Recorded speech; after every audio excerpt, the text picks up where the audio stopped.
Salut YouTube. Aujourd'hui, voici la vidéo d'Halloween et la première d'une nouvelle série, Character Point. La série qui remplace Minecraft Bedrock modé. Ouais, je vais finir d'arrêter cette série parce que je suis pas très gamer. Je préfère plutôt vous expliquer des petits trucs dans cette série. Bon, je vous expliquerai plus en détail dans une autre vidéo. Bon, premier personnage, et voici Waboo. Waboo est généralement représenté comme un bou plus grand que les autres, avec une couronne sur la tête quand il est dans les licences Mario. Mais il a aussi beaucoup de fois changé d'apparence, notamment dans Sunshine. Mais regardez-moi cette tronche. Coucou, tu veux voir ma bite? Ouh, là où il a plus changé d'apparence, c'est dans Luigi's Mansion. Alors il était beaucoup plus foncé, avec la langue bleue et un joyau rouge sur la tête. Après, dans le second opus, après avoir brisé la lune noire ou la Dark Moon, qui donne le nom au jeu, il a une apparence plus violette et les yeux violets avec le cristal de la Dark Moon sur la tête. Apparence qui gardera, si vous voyez le fond que j'ai utilisé, pour Luigi's Mansion 3, sorti le 31 octobre 2019.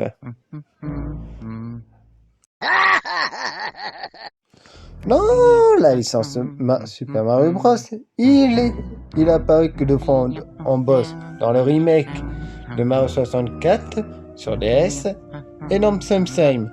J'ai pas besoin de vous représenter sa tronche, vous l'avez déjà vu. Bref, il va pas avoir de grands faits. Il apparaîtra dans les party games en tant que boss d'un plateau. Et ça reste sans plus. Il restera un personnage secondaire dans cette licence. Par contre, dans Luigi's Mansion, là il va briller par son intellect. Là on verra un personnage tout autre. Comme par exemple, il va créer un manoir et dire à Luigi, félicitations, tu as gagné un manoir grâce à un truc que tu n'as même pas participé. Bref, c'est vraiment un plan machiavélique qui a plutôt bien fonctionné car il a capturé Mario. Ensuite, il a créé un sosie de Bowser qu'il a utilisé dans son combat final face à Luigi. Dans le second, comme je vous ai dit dans son apparence, il a plutôt détruit la lune noire. Et comme les fantômes étaient devenus gentils grâce à Catastrophe à la fin de Luigi's Mansion 1, ils sont redevenus fous et ont hanté les fantômes. C'est dans cet opus qu'on se bat avec un escalier. Ensuite, dans le troisième, il va faire un plan. Il va faire un plan avec embuscade pour piéger le plombier vert, celui qui l'a détruit sa carrière de grand méchant. Bref, Waboo est l'antagoniste de ces jeux et ça se voit. Waboo n'est pas qu'un simple figurant. C'est lui qui a mené l'histoire. C'est l'antagoniste de ces jeux. Et là, on peut dire qu'il a brillé, contrairement aux autres trois, où ils ne sont qu'apparus que dans certains jeux. Comme par exemple Bob Bomb qui est apparu dans Mario 64 et ensuite Figuration.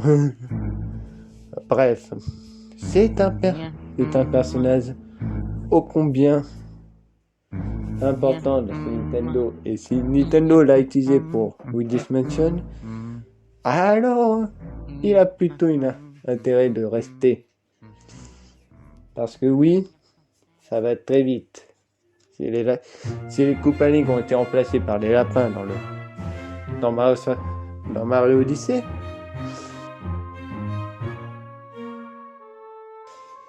il est quand même jouable dans Mario Kart.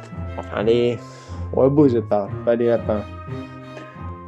Bref, c'est quelqu'un qui a pu, grâce à Luigi's Mansion, être un personnage plus important. Allez, on va conclure. C'est parti.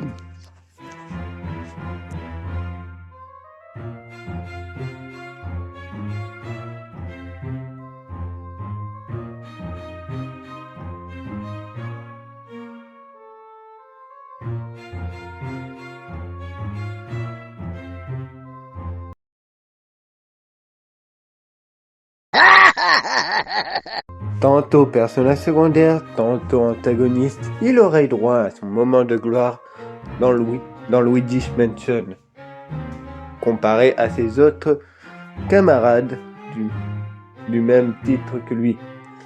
Robo est un personnage qui est peut-être secondaire dans la licence Nintendo, mais pour une vidéo d'Halloween, il est parfait. Sur ce, n'oublie pas de mettre un like, de t'abonner si ça t'a plu, et écris-moi dans les commentaires ton prochain personnage que tu aimerais voir. Je vais faire de tout sur cette petite série. Allez, moi je vous dis à plus. C'était Sorio. Ciao.